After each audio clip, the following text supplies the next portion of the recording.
தக்காளி வெங்காயம் ரெண்டுமே இல்லாமல் நம்ம கோழி கிரேவியும் அதே இதில் தனியாக பிரித்து எடுத்து சுக்காவும் செய்யலாம். 2 in 1 பர்பஸில் நம்ம செய்ய போகிறோம். இப்போ கறி எடுத்துக்கிறோம், 1/2 கிலோ கறிங்க. மசாலா ஐட்டம் நம்ம போட்டிருக்க ஐட்டத்தை எடுத்துக்கிறோம். இப்போ கொஞ்சம் இஞ்சி பூண்டு விழுது, பட்டையை போட்டு கறியை அள்ளி போட்டு நல்லா வதக்கிக்கணும்.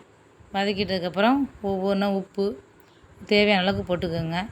அதே மாதிரி இதில் வந்து நம்ம எடுத்து வச்ச மசாலா ஐட்டத்தையும் போட்டுட்டு இஞ்சியும் போட்டு நல்லா பிரட்டி எடுத்துக்கணும்.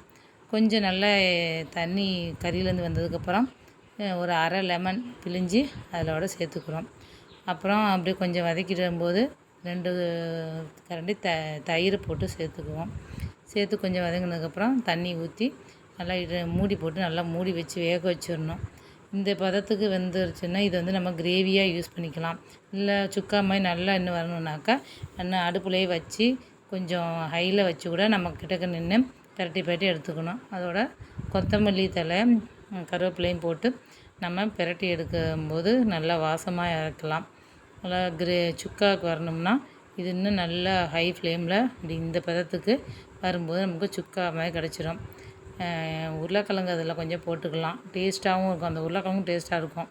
இந்த உருளைக்கிழங்கு ஐடியா எதுக்குன்னாக்கா இந்த சுக்காவாக சுருங்கும்போது நம்ம கரெக்டாக போட்டிருக்க கிரேவிக்கு இருக்க உப்பு வந்து அதிகமாக தெரியும்.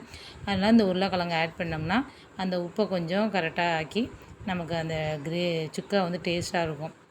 இதையே சாதத்தில் பிசைஞ்சிக்கலாம், ரசத்துக்கு வச்சுக்கலாம், ரொம்ப அருமையாக இருக்கும். மோர் சாதத்துக்கும் சாப்பிட்லாங்க.